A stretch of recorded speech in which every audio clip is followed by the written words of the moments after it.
And we're back. Welcome back, everybody, to the only podcast on the internet that knows that Dr. Jesus will see you now.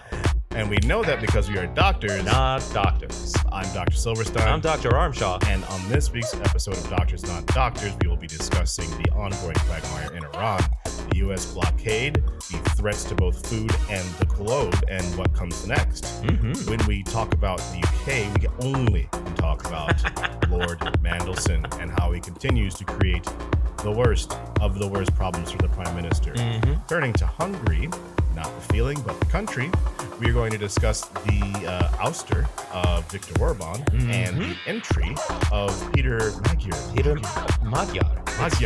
Pronounced, I know it looks like a G, but it's pronounced like a D. Magyar. Yeah, Peter Magyar. And finally, when we turn to the U.S., we're going to discuss the other war that Trump decided to start with the Pope, Pezgeth, and all the things going on with him, and anything else that comes to our mind. And finally, we'll discuss something that's nice. All that on Doctors and Doctors, starting right now. Patrick. Chris. Yeah, every week I ask if you've seen what's going on in the news. And every week I have to ask you to clarify what you could possibly be referring to, because everything keeps happening all at once. Yeah, everything consistently is happening all the time, always. And we should give our safety notice out now as well.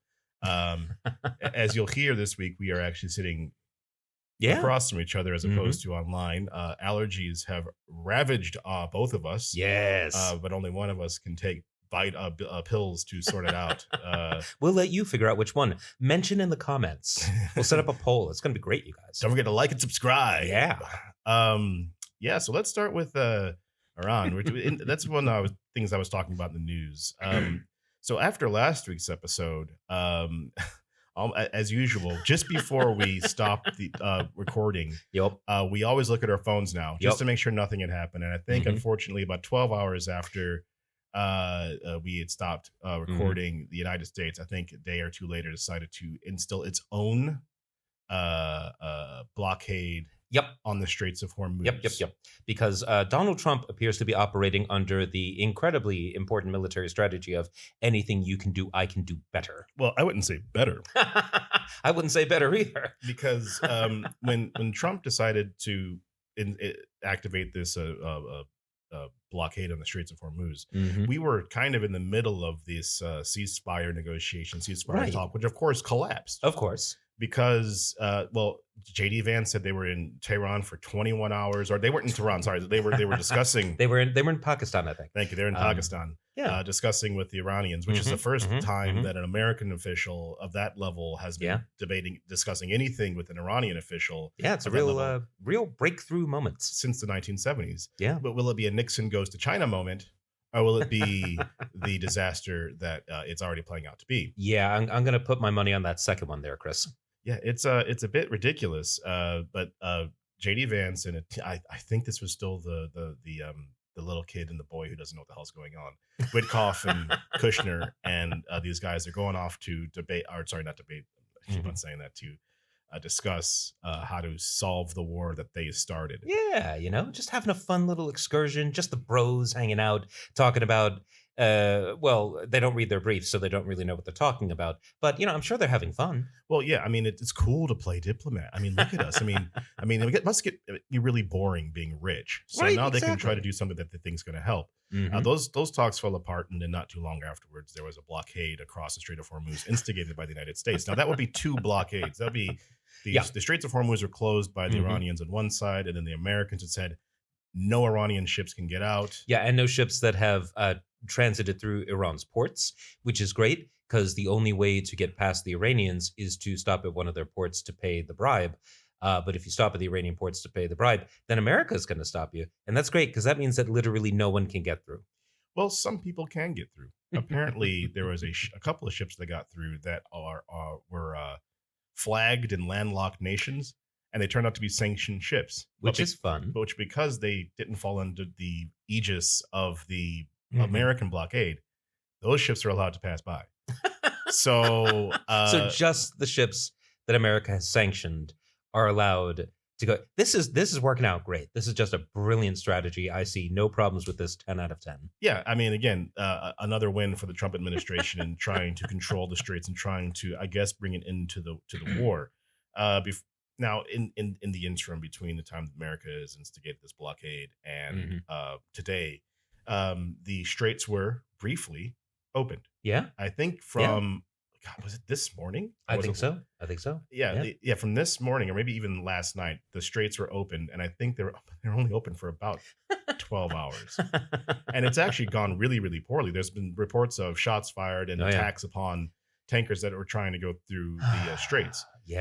Because as you mentioned last week, there's all these people just sitting on these ships that can't go anywhere because there's just mines floating around everywhere, and the Iranians are like, "Oh, this is a specific area you can go through," and Americans are like, "Did you touch Iran when you came or when you left?" So you have these two very big problems.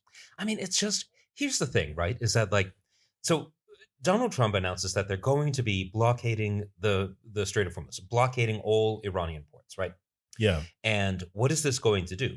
Well, it's going to do exactly what you would think it would do. It's going to prevent Iranian oil from making it to the international market, which is going to further restrict the supply of oil, which further drives up prices, which is literally the thing that the Iranians have been trying to do because that's their leverage against the United States. That's the thing that has basically presented the entire world with the potential for a real economic catastrophe if this keeps going. So Donald Trump is just making things worse for everybody. And I think the reason he's doing it, Chris, is that he thinks that by doing that, he could cut the Iranians off from the global market, which means that they wouldn't be able to sell their oil to the global market, which means that they would lose a huge source of income, which means they'll buckle and come to the table. Right. And it's a bold move. And bold move, Cotton. We'll see if it pays off. So yeah, and I don't think it was ever going to work in the way that Donald Trump clearly thought it would, because for the Iranian regime, right, they're kind of primed to deal with a literal life or death struggle. If they lose, the people who run the government are very likely to get, Ceausescu'd, shall we say? So they really can't lose this thing. Whereas Donald Trump can absolutely lose this war. He can lose this war in a heartbeat. The American people can lose this war. It will not be a problem for the American people to lose this war. In fact, it will be much, much better than being in this war. So Donald Trump's room for maneuver on this politically is just way smaller than the room that the Iranian regime has. Yeah, and that's true. I mean, the Iranian regime, they're in an existential crisis, and also we have this really big problem as far as diplomacy goes, where every time America is at the table, not too long after they get bombed. So that's what happened. That's what started the war, actually. Yeah, was the bombing in the middle of the negotiations. So, and now another set of negotiations. Apparently, one story says the Americans left the meeting and then declared that the negotiations hadn't worked out, and then put a blockade on the Straits of Hormuz. Yeah. Well, and this kind of segs us into another section, which I think is really important for us, because this now is, how does this hit us? Now, a few weeks ago, when Patrick was out of town, I did say, basically, I don't think anybody in the Trump administration asks, where does this come back at us? And I don't think they've thought more than 0 steps ahead, Chris. That is clear. But now we are starting to live in the post war or post bombing world, where had it stopped within a few weeks, I don't think the world itself would be like, that was a bit of a wobble. But now we're entering the middle of the second month, if not even I think we're almost at the third month of the war. And we're closing in on the third month of the 2-day military excursion. Yes. So yeah, this is it's working out great, just like it did for Russia's 3-day military operation in Ukraine. Yeah. Only and probably just as many people coming to the table to discuss pointless peace negotiations.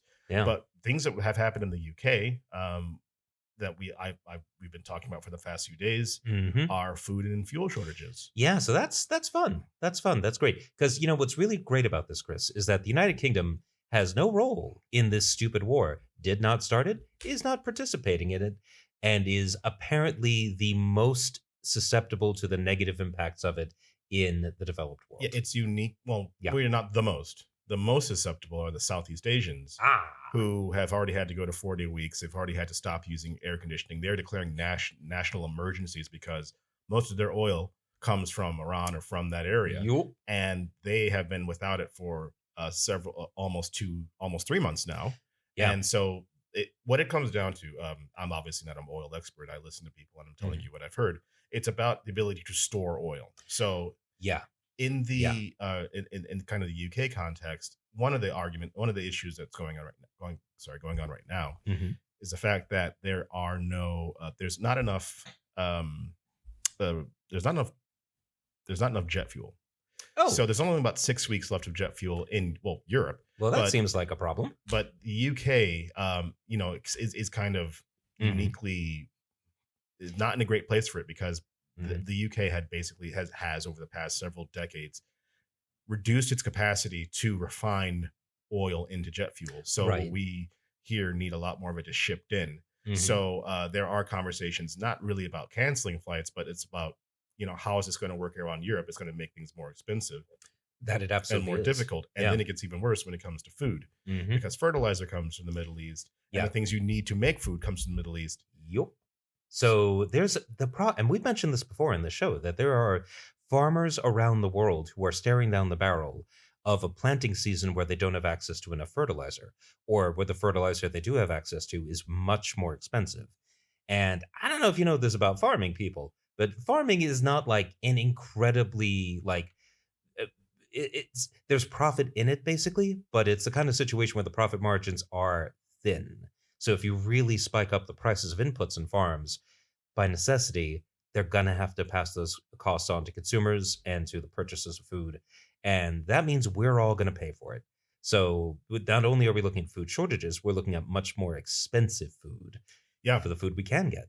Yeah, and this is what people often forget is that, we live in a world where there's always food in the shelves. There's always, your lights always turn on. Your water always runs out the faucet. Yep. But not everywhere has that. But a lot of that's kept in place by kind of the common modern logistics that keep us moving day to day. I mean, we talked about this again with Brexit, and this is what's really weird and what's horrible is that I'm starting to get the Brexit / COVID vibes off of this. Oh yeah, where it's like, oh well, we've only got 6 weeks of this left. And after that, we're going to start seeing less of this on the shelves. And we're going to start seeing less of that in the shelves. There won't be. I mean, they're talking about a loss of ammonia. So it's weird. Or carbon dioxide.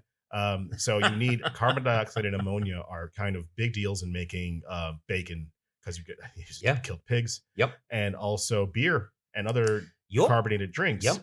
So in order to get drinking flat beer, thanks to Donald Trump. Yeah. So it'll just be bitter. It'll just be bitter at the pub.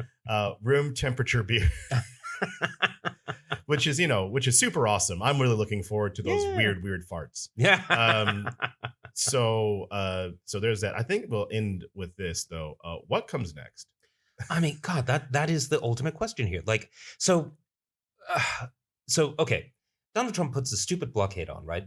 And the Iranian regime eventually apparently announces that they're opening the Strait of Hormuz. And it looks like there's actually a path towards ending this stupid war, which would be great. And the markets rallied and the price of oil collapsed and everything was moving in the right direction. And somebody made a ton of money off the trade again. Somebody sure made a ton of money off of that trade. That's funny how that happens. Anywho, after that occurred, Donald Trump announced that they would be maintaining the blockade, even though the Strait of Hormuz was open except for the American blockade. So America was going to keep the Strait of Hormuz closed. And so the Iranians are like, okay, fine then. We're closing it back down again. So it's amazing. Donald Trump has once again, like, I'm not going to say stolen defeat from the jaws of victory, because this wasn't a victory. This is a massive fucking defeat for the United States. But he's taken a defeat that would have been, something you could sell, something that you could survive, something like everyone would have been like, well, at least it's fucking over. And instead made it worse. Yeah. I think we also need to, before we finish, talk about the fact that the straits were open because there was a ceasefire between Israel and Lebanon. Yes, that would be an important thing to mention. And in fact, like to the point where what made this happen was that Donald Trump put out a tweet saying Israel needs to stop bombing Lebanon. Yeah. That's enough. No more. And then Israel agreed to stop bombing Lebanon After a while. after a while. For a while. For a little, they started bombing again. But only because Hezbollah bombed them. So in some, well, at least they say so anyway. And, if you can't trust the word of the IDF, who can you trust? Am I right? Am I right, folks? Yeah. So, the thing is, we came so close to the obvious end state that this is all going to end at, which is Donald Trump reins Bibi Netanyahu the fuck in, tells him to stop fucking everything up for everyone all the time and stop killing everyone in Lebanon and elsewhere. And then Netanyahu agrees because, well, the United States pays for Israel's military bills. Like, the Israel does not exist as the regional power that it is without the backing of the United States. Well, we had that conversation last week about, the two, which direction would Netanyahu take? Exactly. Was he going to, what kind of actor is he? Is he going to be a rational actor? Is he going to keep himself out of jail? Well, that's the thing. If he's a rational actor, whose incentives is he following? Is he following his own incentives as a person trying to stay out of jail? Is he following the incentives of the state of Israel as a whole? Is it some mix of the two? And so this is, I think, like a real test moment in a sense. But that said, I think the reason why the whole thing collapsed wasn't because of Israel bombing Lebanon again, but because Donald Trump refused to end the blockade that he only put on to force them to open the Strait of Hormuz when they had opened the Strait of Hormuz. So, it's just, I have no words. And I think finally we just need to remind everyone that on the 27th of February, 2026, the Straits of Hormuz were open. Everything was flowing through fine. The things we are trying to solve here were caused by the people who were trying to solve them. Yeah. So it's a little bit, Chris. Yeah. Like a fire department that specializes in starting fires.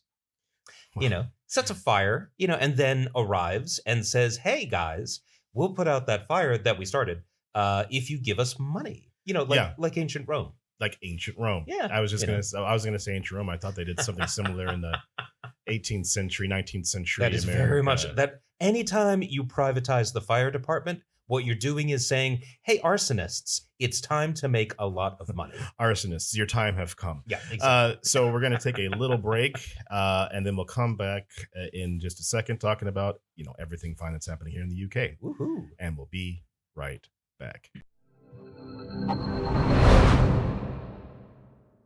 And we're back. Just before we start with the UK section, in that break, we actually did check our phones, and just some more information came through that we need to talk about, and it relates to the blockade.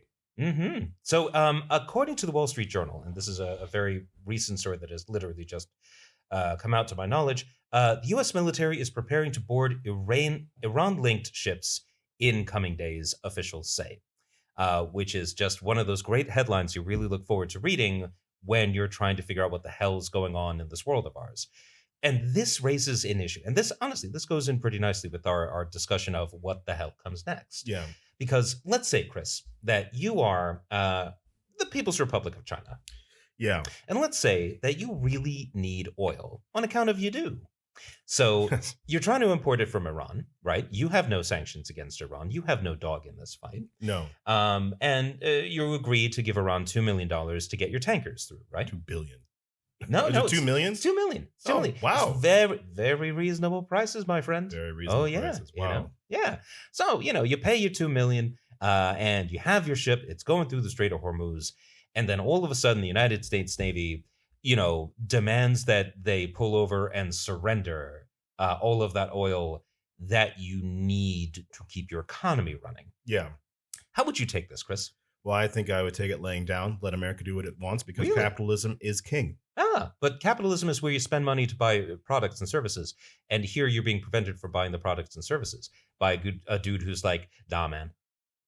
Well, I mean, I could do the very unusual thing for any country and defend my interests in the region and also my property and also the people on those ships. Yeah. So let's say if that were how, say, the People's Republic of China took it, if they saw it as like a provocation, dare I say, an act of war, what might the PRC do? What might they be willing to do? Well, this is the question, isn't it? And one of the things I had written down and we skipped over it was World War III. I don't know Just any putting it out there, people. simpler way to say it. You're messing with the economies of the world to make sure that we don't talk about the Epstein files, which if you've seen any of these Iranian like diss track videos, people are still talking about. Yeah, they're getting really good at that. Yeah, like it's really, I mean, the beats they're coming up with is outrageous. But what Patrick is saying is true. So other countries are going to need that resource, and I'm sure that somewhere in Donald Trump's lizard brain, he's thinking, well, if they need it, they have to come to me, and then I will let them have it if they join my side to take over Iran so that we can control Iranian oil. Right. Or the other thing, which is we have aircraft carriers too. We may not have as many as you, right? But we're talking about totalitarian regimes. We have two totalitarian regimes and one attempted totalitarian regime. Right. It's trying. And the two totalitarian regimes, which are Iranian and China, don't really need to worry about polls or elections because they don't do democracy. Yeah. So if they want to send over the Navy to protect Chinese ships, then America is now going to be put in a very serious place very quickly. Yeah. So and it doesn't even need to be a big ship. It just needs to be a Chinese ship. Yeah. And that's the thing, right? I don't think the PRC, I would severely doubt that their goal is to have war with the United States, because if they wanted that, they could have it by invading Taiwan, right? Yeah. And the fact that they haven't done that yet, I think is an indication that however big the People's Republic Army Navy is, and that is my understanding of the name of it. It's what is it? I don't know. Oh, the People's Liberation Army Navy. That's the one. People's Liberation Army. Yeah, because the entire military is the People's Liberation Army. The Navy is a branch of the Army. Yeah. So it's the People's Liberation Army Navy. Yes, it is. Yeah. It's the People's Liberation Army Navy. It's pretty great. But yeah, so basically, like... Plan. This is plan. That's the thing about the People's Republic of China. They've got a plan. Oh, yeah. You can have that one for free, people. I'm editing that one out. Okay. Damn it. All right. So basically, if you're the People's Republic of China, you're not looking to start World War III, but you are looking to demonstrate that no. These are our ships. You let them go. We are strong enough that you don't want to take a risk that there is a war. We don't want a war. You don't want a war. So let's stop pretending here, right? Perhaps based on that, then maybe they just go back to tariff wars. I mean, except that the Supreme Court has already ruled that, the president's powers on tariffs are very, quite frankly, limited. Well, that's fine, because that means that they can go back to tariff wars. Oh, China can. China can tariff the shit out of America. Absolutely. I don't know that China has an interest in that per se. Besides, they already have their trump card. Their trump card is the rare metals. If for those of you playing along at home, you may have noticed that Donald Trump has not been trying to levy a bunch of tariffs against China recently. And the reason is that a few months back, China was like, all right, well, you just don't get any rare earth minerals then. That's your mobile phones, cell phones, computers, cars, televisions. Just all the things that, make life grand. So for China to be able to threaten that, and they can, because they are the biggest producers of just a huge number of these metals. It was one of those things where all of a sudden Donald Trump had to back the fuck off of China. I suspect that's also one of the reasons why he started bringing up Greenland again. Greenland does have a bunch of rare earth metals that are not easily accessible because they're buried underneath the ice for now, because global warming is happening. So I think Donald Trump may think that if he can seize Greenland, then that would be a counterweight. But who knows? I mean, the guy he's got mush for brains. And yeah, there are so many different ways we could talk about it. Maybe we'll talk about it later. It's ridiculous. But the point here is that the United States has put itself in a position that it has to enforce its will, or try to enforce its will, not just upon Iran, but those who trade with Iran. And not all those people are benign entities. And so what happens next, is 100% up to the United States. But it could get real bad real quickly. And especially if you're going to start putting naval officers and naval seamen onto these ships, or the Marines onto these ships for whatever reason, and try to pull a Venezuela and start turning these tankers to America.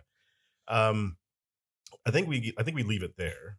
I mean, I will just point out that there is a historical parallel here that I think of course term. Well, there's nothing new under the sun, Chris. So for those of you who are not familiar with the War of 1812, this was a fun little war between the United States and the United Kingdom. When Great Britain was dealing with Napoleon on the continent, it was a whole thing. And Britain was like, all right, well, how do we deal with this? And Napoleon was like, all right, well, we're going to just say any ships going towards Britain, we're going to just sink. We're just going to sink them all because that'll screw Britain over. Ha ha. And Britain was like, all right, well, anyone trying to trade with France, we're going to sink them. Ha ha. It's very much. Yeah. I'm going to start punching air like this. And if you get in my way, it's your own fault. And I'm going to start kicking air like this. If you get in my way, it's your own fault. So the United States, which traded a lot with Britain and not very much with France, was kind of pissed about the whole thing. And so this sort of attempt to restrict trade, this is one of the things that actually led to the first war between America and Britain since the War for Independence. So there are examples of attempts to interdict shipping leading to unanticipated consequences. And of course, we have a more recent example with the sinking of the Lusitania with the unrestricted submarine warfare that led the United States to join World War I against Germany. Yeah. So, this if the United States is really planning on doing this seriously, I think it can only be because no one's listening to anyone who knows what they're doing at the Pentagon or the State Department. Or they've all been pushed out because they're black and women. There is that. So, moving on now, we have talked about this a little bit long, but now let's talk about the UK real quick. You're right. It's time for us to turn to our long-running series on the show, What's Eating Keir Starmer? This week, Keir Starmer almost made it. He almost made it a full week. But last night, it became public knowledge that our friend, Lord Mandelson, friend of the pod, did not pass a security vetting. I can't imagine why not. In order to be the U.S. the ambassador to the United States. Yeah. This is a big deal because the Prime Minister had said in front of God and everybody in the House of Commons that all the processes were followed, all the vetting had been done. But obviously, it couldn't have been done if it turns out that he failed his security screening. Which he did. So basically over the past 24 hours, there have been just a flurry of theories and announcements, and of course calls for Keir Starmer to resign as Prime Minister because if he had said anything close to the words of Peter Mandelson has passed all security vetting, then he has lied to the House, which is conventionally means you have to go. And this is the thing. I want to take a quick moment just for our American listeners, because they may be confused at this idea that, like, you lie to the supreme legislative body of the country and it's a political problem. Like, it's bad and you might suffer consequences. Because if you're an American, the idea that the president would suffer any consequences whatsoever for lying to Congress is just, well, it's as laughable as thinking that the president is subject to criminal law now, isn't it? Well, it's obviously two very different systems where the executive can be removed theoretically at will by the legislature, where in America the executive can be removed at will, but it's a longer process and requires a much higher bar to clear. Supermajority in both houses. So but also there has to be a reason. Whereas in the United Kingdom, it's just a confidence motion. Why are we doing this? We want you out. Yep. And maybe this time you've just pissed us off enough, or the government can do it to itself. What's basically happened, according to the number 10, the Prime Minister, was that there was a person at the Foreign Office named Ollie Robbins. Yes. And Ollie Robbins was the senior civil servant at the Foreign Office. Basically, I think he was a permanent secretary, which is like the boss of the Foreign Office, who is not the actual foreign secretary. Right. Because there is a pretty sharp distinction in the British system between the civil service, who are all, they're professionals, they're hired by the state, they are not political partisans. They're expected to keep well away from issues of deciding what the policy is going to be. Their job is instead to figure out how to do the policy, right? Yeah, how to implement the policy. But they're also the actual like institutional knowledge. You have to rise your way up the ranks, and to be these guys. There's actually a literal shadow cabinet run by the person. Basically, the Prime Minister has his own or her own civil servant, and that person's in charge of the shadow cabinet. And every department in the UK has a permanent secretary civil servant, Mm-hmm. and they have a separate meeting every week about basically how to run the country and how to figure out how to implement the will of the current government. So like it's sort of like the deep state, but like that's the point of it.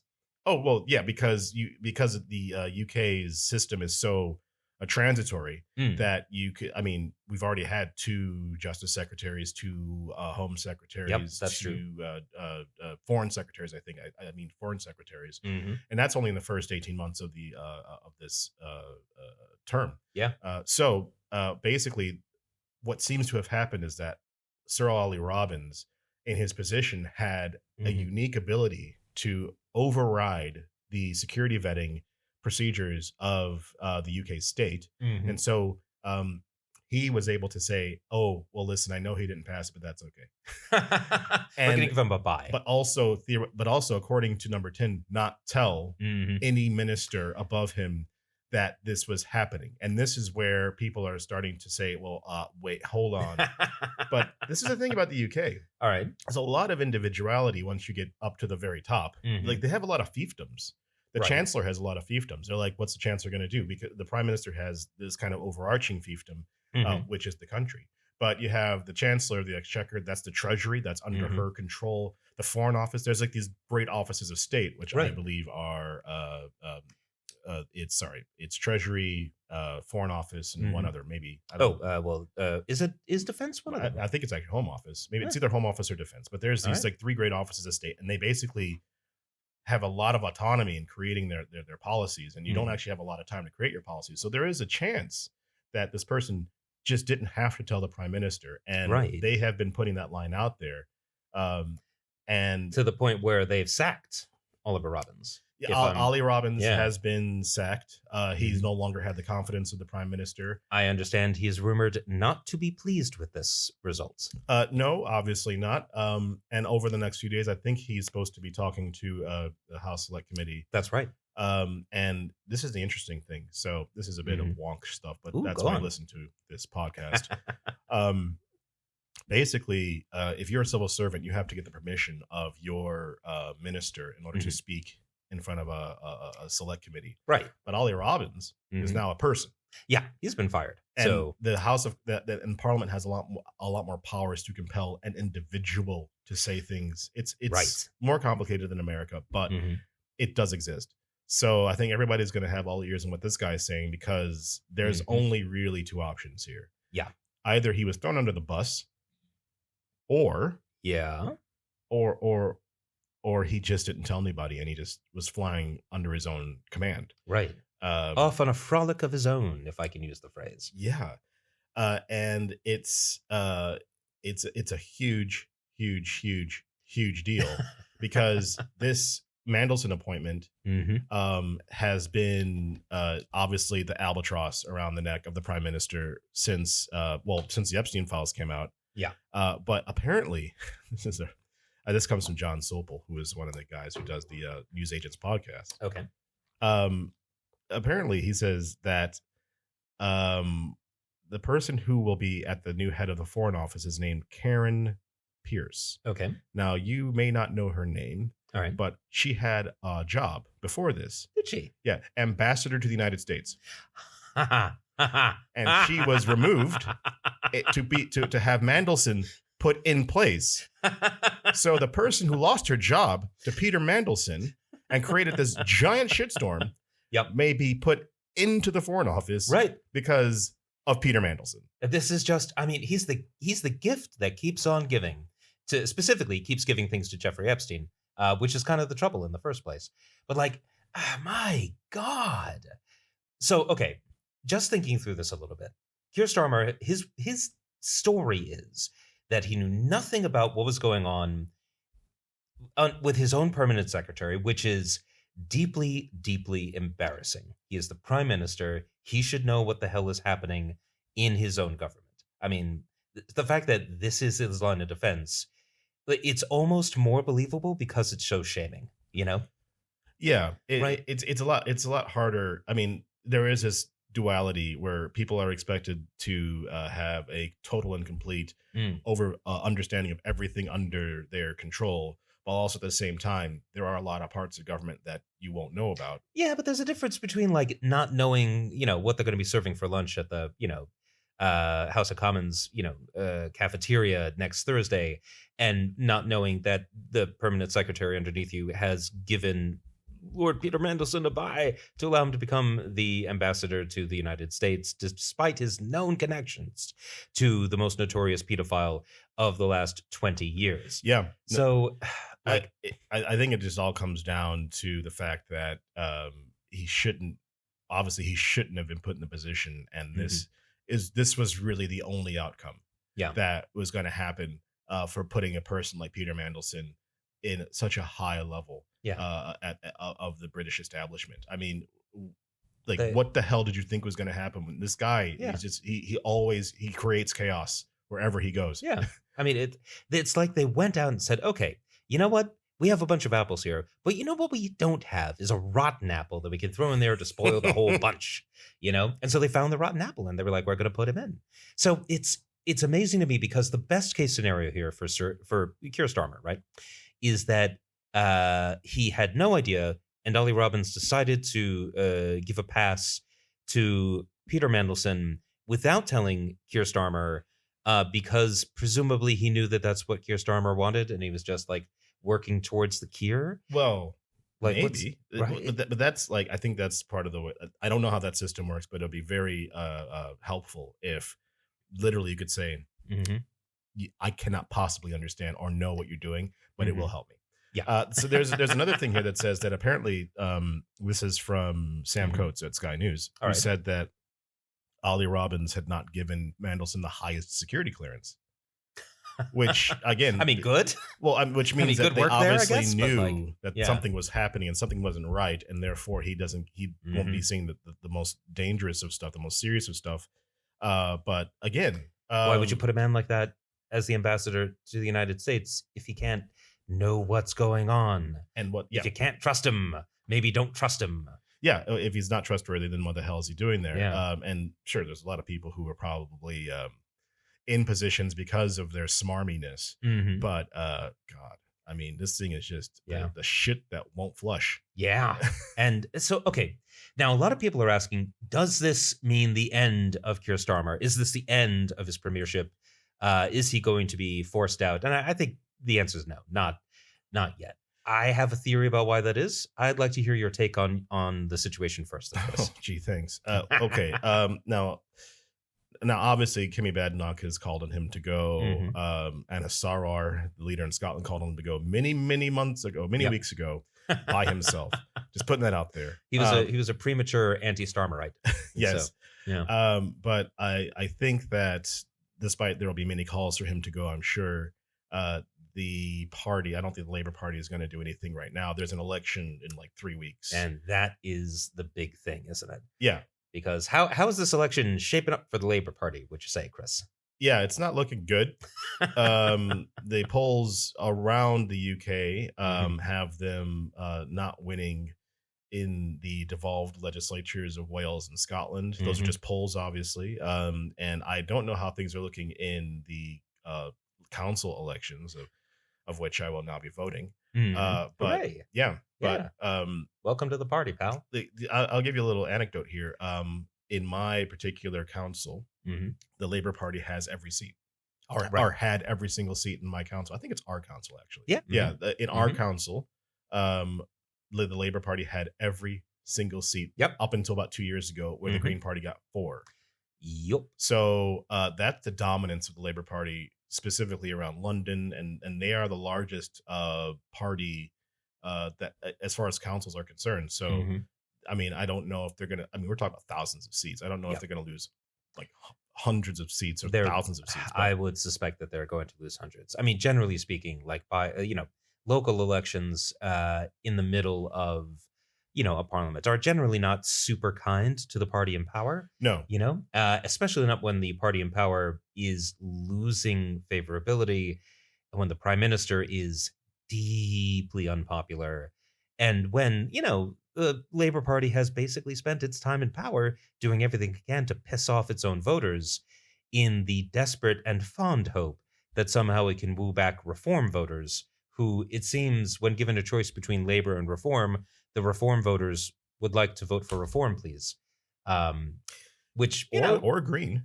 Well, this is the thing, right? Because they've been going so hard to get Reform voters back on side with Labor, they've ended up pissing off and alienating so many of the supporters on the left who now have somewhere to go. Yeah. The Green Party under Zach Belansky appears to be a fundamentally different beast to what it was several years ago. Oh, absolutely. They're positioning themselves as like a real player. They are gaining quite a bit of support.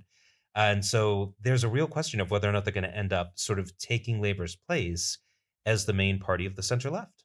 That is a real question, I think. And the polling is, I mean, you have the Tories kind of in second place.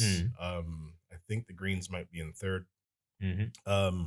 So that's the most recent polling that I saw. I'll check up that in a second. But we are talking about like a potential sea change over the next couple of years in the UK that the UK really isn't designed for. With that, I think we're going to take a little break. Before we do, can I just make one final point? I suppose. All right, make another point. So here's why I think Keir Starmer survives for now. Oh, sure. Yeah, go ahead. The elections are coming up. They're going to be absolutely fucking brutal. And if you're the prime minister when that election happens, basically you're a marked man. So whoever's the prime minister when that election happens is going to take the blame for what's looking to be, potentially catastrophic losses for the party. Not a great time to be the prime minister. So if you're looking to, push old Keir out of his position and take it over for yourself, you're not going to do it yet. You're going to wait till after the election, and then that's when I think if Keir Starmer's going, that's when he goes. Yeah, that I'm under. Yeah. I think that's right. I think that everybody's waiting for the election to give them the proper political motivation. Exactly. But right now, and the perfect excuse. And of course, if you were to try to push him out now, where Parliament's going to go into recess in a week and a half, if not sooner, if you try to push him out now, if they try to have a confidence motion, if the Tories table a motion of no confidence, and they try to have it this week or next week, they're not going to be able to have it in time. Theoretically, they might be able to have it by Tuesday or Wednesday. But if you can't win it, you actually help him. Yeah. So if the Labour Party back him, then it's like, well, we obviously want him on for now. So I don't think Badenoch would be dumb enough to table emotional confidence. But weirder things have happened. Now let's take a little break. And we'll be right back. We're going to combine two things. Okay. Hungary and the United States. Two great tastes that go great together. Okay. We'll be right back. And we're back. So it's time for us to turn our attention towards the United States of America. And I think, Chris, that we should start with the tale of Eric Swalwell. Yeah. So now, before we start, I should probably just to declare my interest. I have met Eric Swalwell. Wow! He came and did a tour in Parliament, and I gave that tour. So when he pops up on, or back in the day when he popped up on television, I'm like, oh, I know that guy. Yeah. Unfortunately, in this case, I was like, oh, I know that guy. Yeah. I've met that guy now. I don't know him. I met him. Yeah. So this is not a great story. So Eric Swalwell was a Democratic representative from the state of California and had been considered for several years, I think it's fair to say, a bit of a rising star. He ran for president in, I think, he was a candidate in 2018 for the 2020 election. Right. He did not do well. No. But I mean, you're a representative and, you're young. New. That's more of like I'm introducing myself to the national political scene kind of situation.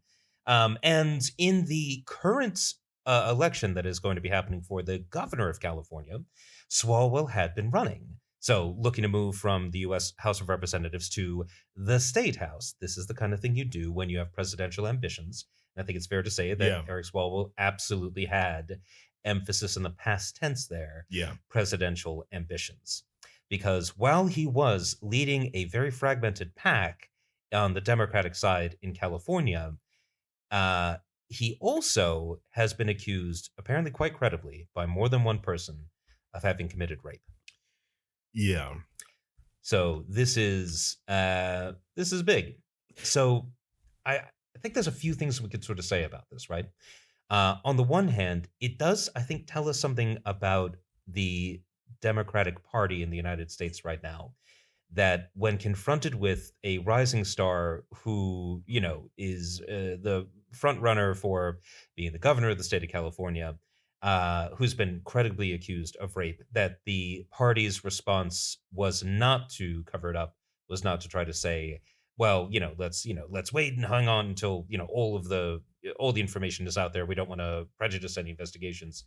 Instead, the response pretty quickly gelled into, yeah, you can't be running and you have these allegations hanging over you. Like, Yeah.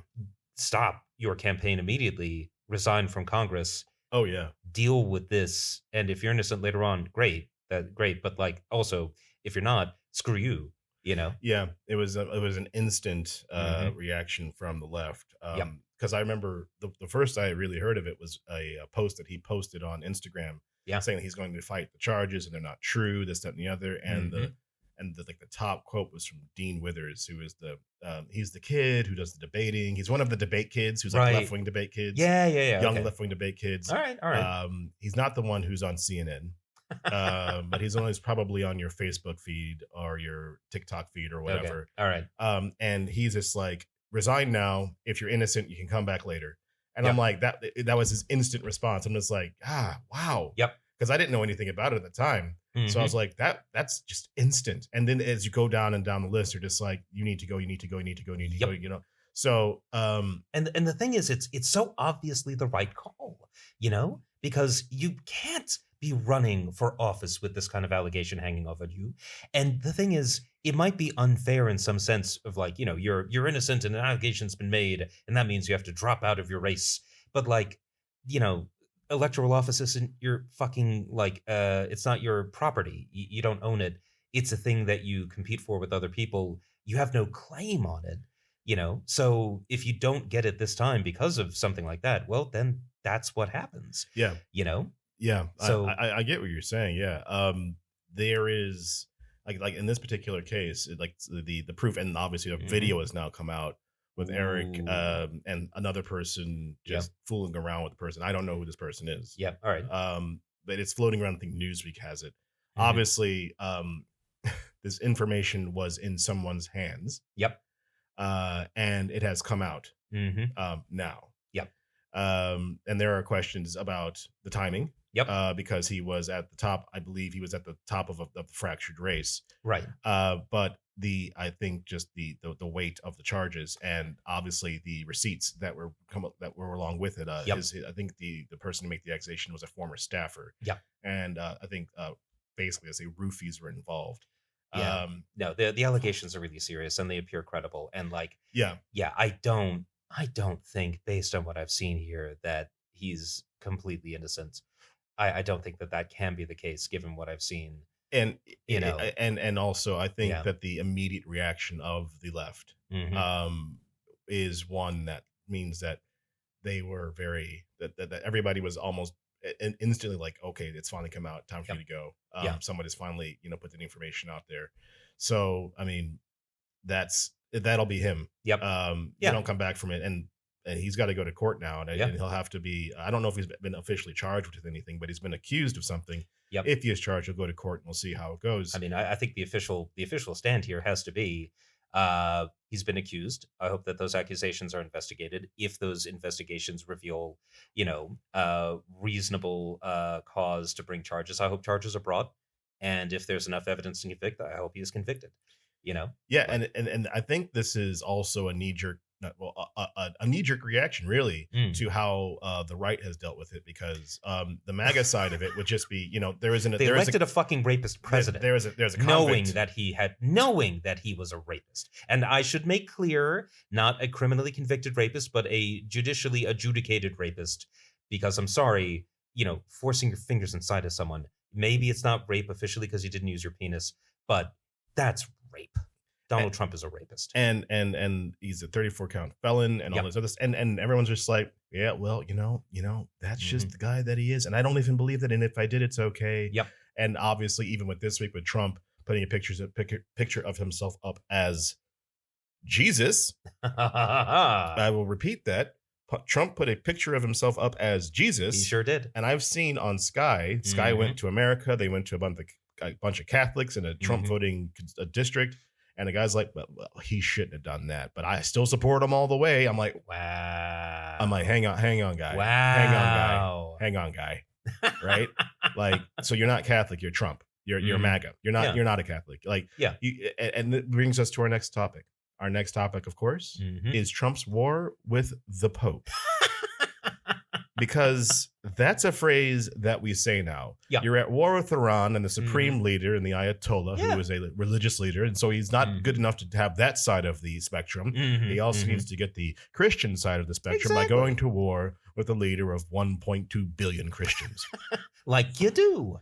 Like, this is the thing. Like, Donald Trump is basically lashing out in all directions at once because he's desperate to find something to distract from the everything else that he was using to distract from the Epstein files. Because every single thing he's done to distract from the Epstein files has been a strategic catastrophe for him. He is the old lady that swallowed the fly, Chris.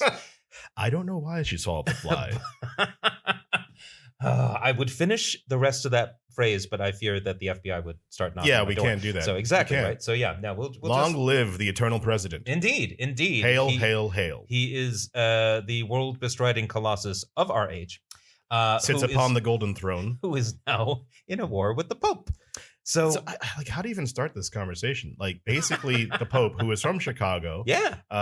Pope Leo XIV. First United Statesian Pope. Yeah, and basically Trump has said in one of his many attacks upon the Pope that he's only there because Trump is president. Right. And really, Pope Leo is more seen as a South American than he is an American, or as an American, United States of American. I'm not going to get in the whole American. Well, Bergoglio, Francis, he was the first American Pope because he was from from one of the Americas. Exactly, yes. Right? And so they're American until they. He is the first United Statesian Pope. Yes, he's the first United Statesian. He's the first American Pope. Bergoglio is from Argentina. Exactly. Yeah. So he's Argentinian, and I doubt he's going to say he's American Argentinian. He's Argentinian. Wow. Okay. Fine. Anyway, fine. Okay. Sorry, I get into a thing about anyway. So Trump basically had to go with the Pope. The Pope has basically said, "Stop with the stupid wars." Yeah, and I think God does not hear the prayers of those with blood on their hands, more or less. So Pope Leo has been very out front about this, pointing out that you cannot use the name of the Lord to justify an unjustifiable war. And the thing is, when he says that the American war in Iran is not a just war, he's not saying, I don't like it. He's not saying, I think that this is bad and does evil in the world. What he's saying is, it's not a just war because that is an actual concept in Catholic law, in Catholic teaching, right? So like a just war, this was set out by St. Augustine back in the 1200s, basically, right? Yeah. So just war theory, the whole idea is that, you can use force of arms when diplomacy fails, when you have been attacked, when like it has to be a last resort. And it has to be a last resort when it really matters and not just because you wanna. Yeah. Well, that's the whole point. You can't just go and start mowing down tons and tons of people. That's more Old Testament, is it not? Well, and that's a lot of MAGA only really care about the Old Testament for some reason. Yeah. But like even in this ridiculous like fight, like you have to like the White House is wholly unmatched for what's like for this kind of debate. Oh God. I mean, you had J.D. Vance, who is a recent convert to Catholicism. Hey, it's okay. He read the brochure. He read the brochure, but obviously he's now stuck between a rock and a hard place because he's got the Pope on one side and his boss on the other. He's obviously chosen his boss. Yeah, obviously. Well, and come on, Trump is his god now. Trump is, that's his prophet. So J.D. Vance was asked, how are you guys supposed to deal with what's going on? He said that the Pope should stick to matters of morality, which the Pope literally is. That's the whole what the point. Fuck do you think the question of just war is? Like, yeah, it's like they are so far out of their depth, and they've always been out of their depth. But like once again, they have accidentally themselves into. I mean, this is like again a massive part of their core vote. Oh yeah, this is just dumb religion stuff. Not even like complicated religion. We're not talking about fundamentalist blah blah blah. We're talking about Catholics. We're just talking about plain old, Mhm. Easter Catholics. And you're just like, you know what the problem with the Pope is? Don't forget to vote for me. Yeah. He's not a fan of Trump. And if you're not a fan of Trump, you're not really a Catholic, are you? Exactly, right? And so you shall have no God before me, your Trump and savior. Your Trump and savior. I mean, I refer you again to the tweet where he positioned himself as, Jesus. No. He was a doctor. Oh, that's right. Because all my doctors float down from heaven with Right. glowing hands, Yep. wearing a white Yep. robe and a red scarf Yeah, around absolutely, right? Yeah, them. You're a moron if you think that he was Jesus just because he was floating down healing Jeffrey only Epstein. the fake news media could come up with that one. Yes, and they did Yeah. because and then you took it down, and then he took it down. Because, and that I think is the really telling moment, Chris. The fact that he took it down is an indication that he realized that he'd fucked up. Yeah. And the thing is, and it's such a fuck up. Now, one of the things to understand about Donald Trump is that he was a protege of what was his name? That I know who you're talking about. Exactly. I don't remember his name. One of the truly evil lawyers of American history. In fact, so evil that if you've ever seen the fantastic Tony Award-winning play Angels in America, he is one of the main characters because he's such an evil prick. Roy Cohn. There it is. All I had to say was evil prick, and Roy Cohn came right to mind. So there you go. So yeah, Roy Cohn was he was a he came up with the McCarthy witch hunt era. Basically, he was one of McCarthy's. What an awesome guy. Yeah, I think he was chief of staff for McCarthy.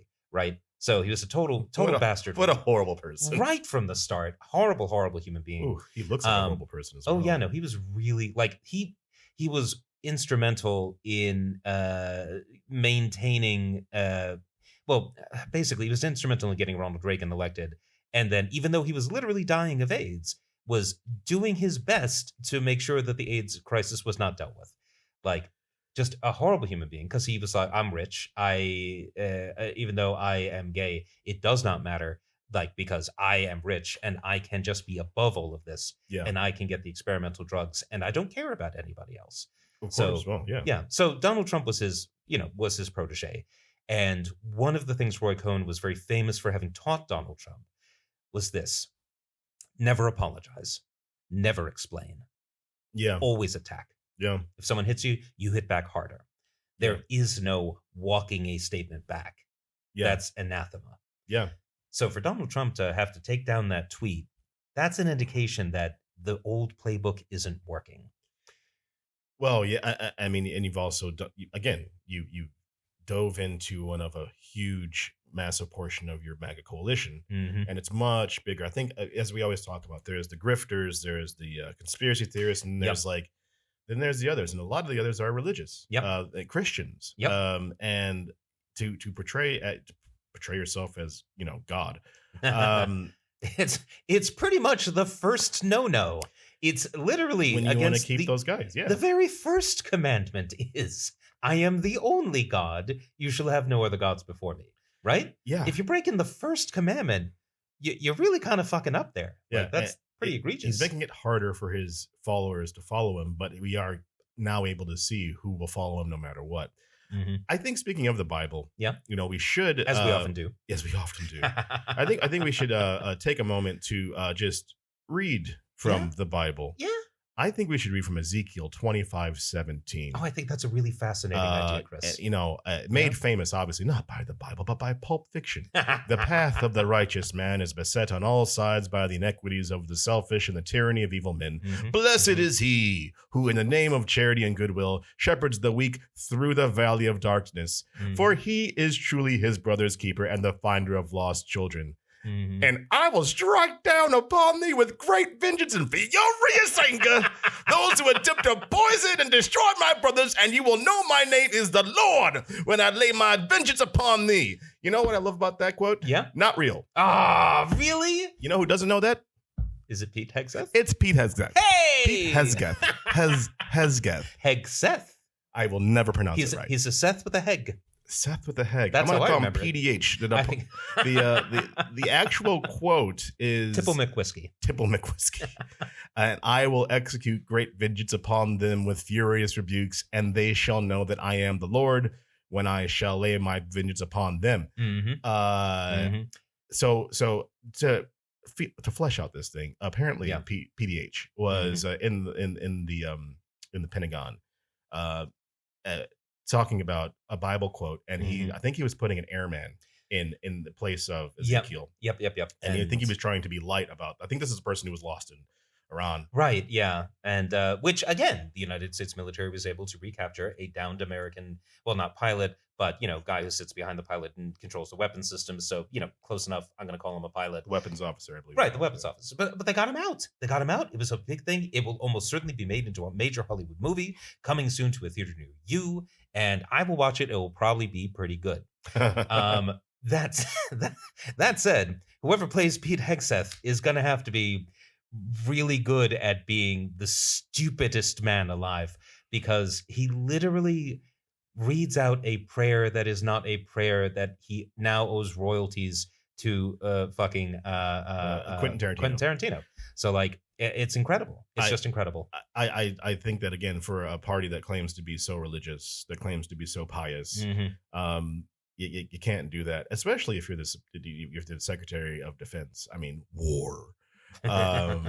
You really, you got a person there who's checking anyway. I mean, he's trying to make the military so much more Christian nationalists, but I guess it does also show you what Christian nationalism really is. It isn't Christian. Yeah, no, it's just the nationalism is much more important. It's a little bit, Chris, like the National Socialists, the Nazis. Yes. The socialism bit, not so much. The nationalism bit, oh yeah. That was really where their bread was buttered, Yeah, I mean, so also last week, has got. Oh, I'm never gonna get it.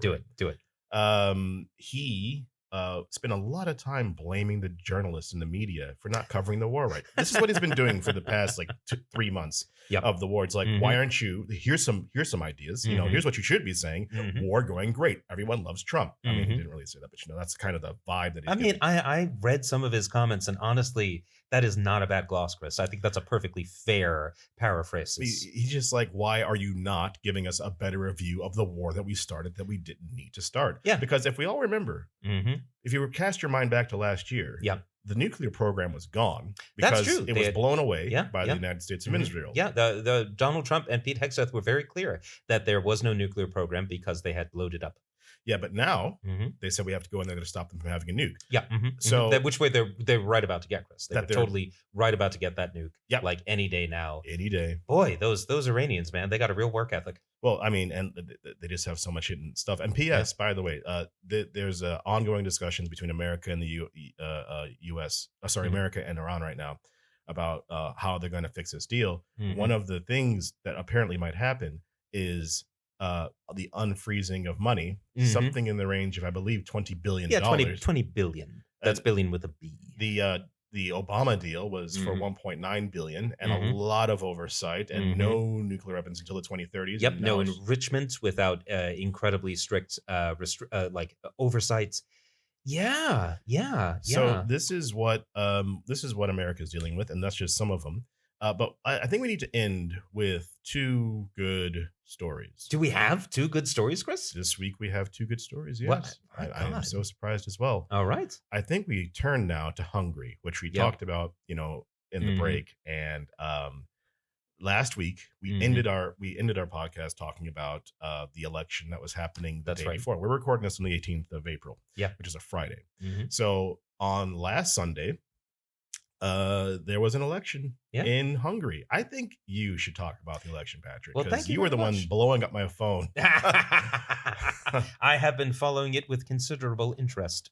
But yeah, so the Hungarian people went to the polls last Sunday for the parliamentary elections. And this was a really big deal because for 16 years, Viktor Orban, the head of the Fidesz party, had been slowly accreting power to himself, seizing control of various state institutions, and basically turning Hungary from, a perfectly reasonable-ish democracy to effectively a competitive authoritarian system. That's right. Where you have elections, but it's almost impossible for the other side to win because you gerrymander the whole system so that no one can get a majority that isn't your party unless they beat you by 8 points, basically. And you also have basically control of the media. You have control of the kind judges, of campaigning, the judges, the Oh, yeah. constitutional courts. Mhm. You have the entire system is skewed in your favor, but Yep. there's still the tenets of democracy You still in the got system. you've got the facade of it. You have the elections, right? And that way you could say it's all fine, you guys. Just need to work a little bit harder, I guess. And so that's how they were able to get themselves a 2/3 majority to be able to rewrite the Constitution to basically create a system that they just couldn't possibly lose power in. It would take a massive swing of public opinion against them for That's them right. to even lose a majority, right? Anywho, they had the election, and Fidesz got trounced to the point where TISA, the opposition party led by Peter Magyar, was able to not just win a majority, but win a 2/3 majority, which means that once they form a government, they can rewrite the Constitution, they can end the dictatorship, they can reestablish democracy, which will unlock a shit ton of money from the EU that the EU has been holding back from Hungary precisely because of its, failure to have an independent judiciary and just general overall dictatorship vibes. Yeah, what's really happened here is very interesting because first off, getting enough people to participate in this election to create the space for this victory is one massive.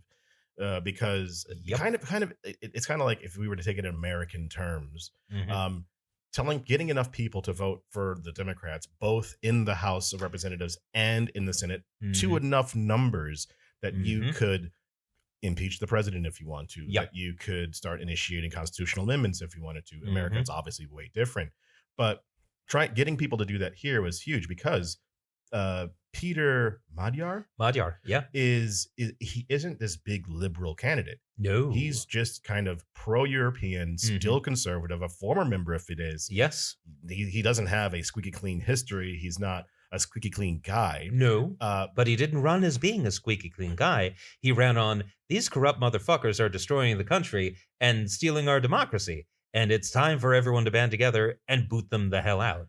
And you know what else he did? Yeah. He went on to public television. He went on to their version of BBC. They finally let him on, Chris. They finally let him on.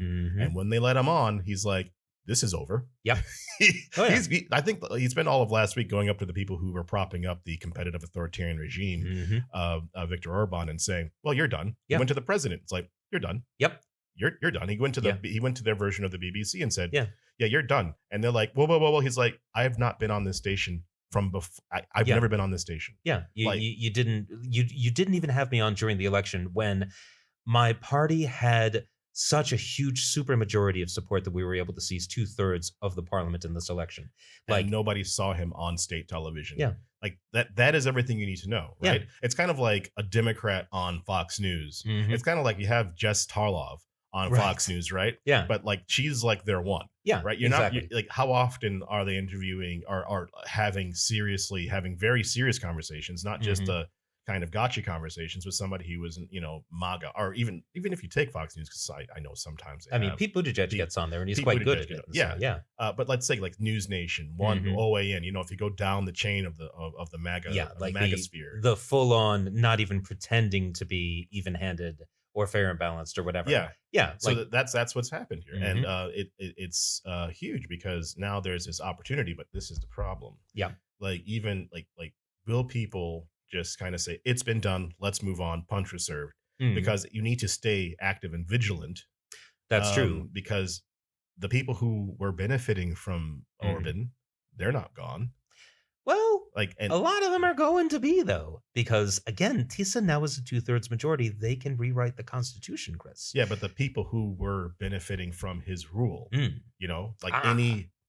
any dictatorship. That's true. You do need the keys to power, I think, is the phrase. The keys of power. So whoever was benefiting from his rule, Peter has to figure out what to do with them. That's true. And how to either keep them happy or to keep them quiet. Yeah. Because those people, it's like the South after the Civil War, Yeah. How do we maintain our control? Segregation. Well, I think Peter Magyar's, his problem isn't so much how to maintain the current system, right? But rather how to uproot it, right? And the thing is, I think, well, on the one hand, it might be dangerous to say, okay, well, now he's got the power to rewrite the Constitution. This is great, because what if he rewrites it so that he's the new dictator, right? That's a potential danger. And having an active and organized citizenry that is very much not wanting that to happen, I think that's a big reason why I don't think Peter Magyar would be in a good position to try to do it if that was his goal. Yeah. Another thing, of course, is that he is quite pro-EU. And by moving back towards democracy, he can unlock a shit ton of money. Hungary absolutely needs to deal with its economic crisis. And that's probably going to be his key, because that's how you get your keys to power. Exactly. Putting money in people's pockets. And another big thing here is that, why would he need to be a dictator? He just got a 2/3 majority. If he doesn't fuck this up, he's going to be insanely popular and get reelected, possibly for quite some time. Like, depends on what he does. It depends on what he does. Yeah. So I would be surprised if he didn't use this opportunity to move Hungary back towards being a mainstream European country. Yeah. That said, it is not going to be some, liberal paradise. It will not be San Francisco. Yeah, it will not be governed by the woke brigade. I think we can all agree. It's probably not going to be a very nice place to be gay for quite some time, I would imagine. But at the very least, it won't be a dictatorship anymore. Yeah, these things take time. Yeah. And Orban, had a lot of time to instill what he wanted, and now that has to be unpicked. Yeah. And something new has to be put in its place. Yeah. I think, go ahead. He had 80% turnout in this election, and he got 70% of the seats in Parliament. And that's the thing. So, like, this is such a big groundswell that, yeah, I think what we're seeing here is the real opportunity for a major change, not just in Hungarian politics, because maybe you're saying to yourself, okay, well, that's great for the people of Hungary. It's fantastic. But what does this mean for me? Well, the thing is, Hungary has been basically kind of the central node of the fascist international, to the point that it turns out, and Peter Magyar just revealed this, the Hungarian state has been paying money to the Conservative Political Action Conference in the United States. Wow. They have been funding CPAC. They've been funding the fascist right in the United States. They've been using not just Hungarian taxpayer money, though. It looks like some of that money was coming from Russia. So Putin's biggest ally in Europe, his main tool in weakening the European Union, his main instrument for weakening Ukraine, is now gone. And I think we're going to see some interesting ripple effects from this in other countries where the right wing has been, let's say, fash-friendly, fash-forward even. Yeah. Yeah. So the AfD is probably not very happy about this. No. I would imagine that Marine Le Pen in France is probably not super pleased. I imagine Nigel Farage is not chuffed. No. Yeah. The European far right fascist movement is it's now under more strain than it's been in a while. Yeah. But let's move on. All right. Because we have another good story. The other good story is, as we were ending our pod last week, we were talking about the Artemis II mission, and we said it's coming down. It will be landing or splashing down at some point. I didn't realize it was that day. So because we're really good at following the news, people. We're really good at following political news, and that it kind of opened my eyes. I need to look up sometimes, literally. And but I was lucky enough that I looked at my phone later in the evening, and I'm like, oh wait, it's coming down now. Because when we last were talking about it, we were like, oh, this it's going like 49,000 or 39,000 miles an hour, and like there's Earth. I'm like, well, maybe tomorrow. I just didn't realize that's like 40,000 miles an hour. It would be here like within a couple hours. Yeah, and it was. Yeah. We were not doing great at math. We didn't do the I didn't know the exact distances between the Earth, but yes, it's going 43,000 miles an hour, and it was slowing down, and it hit the Earth's atmosphere, and I was lucky enough that I just happened to be awake to watch the capsule, Orion capsule, come back. That's fantastic. It was I mean, like it's kind of like Apollo. Like it's like kind of like living in the 60s, only I could do it from my bed watching it. And I was like, and you're just in color, and you just saw the beginning of reentry from the capsule, from inside the capsule. Oh wow! And then they went in audio blackout for 6 minutes, and they came back, and then it's just like, I'm not one to really like put myself in other people's shoes, but and I'm thinking to myself, those people have just flown around the moon and come back, and now they're going into the atmosphere of Earth.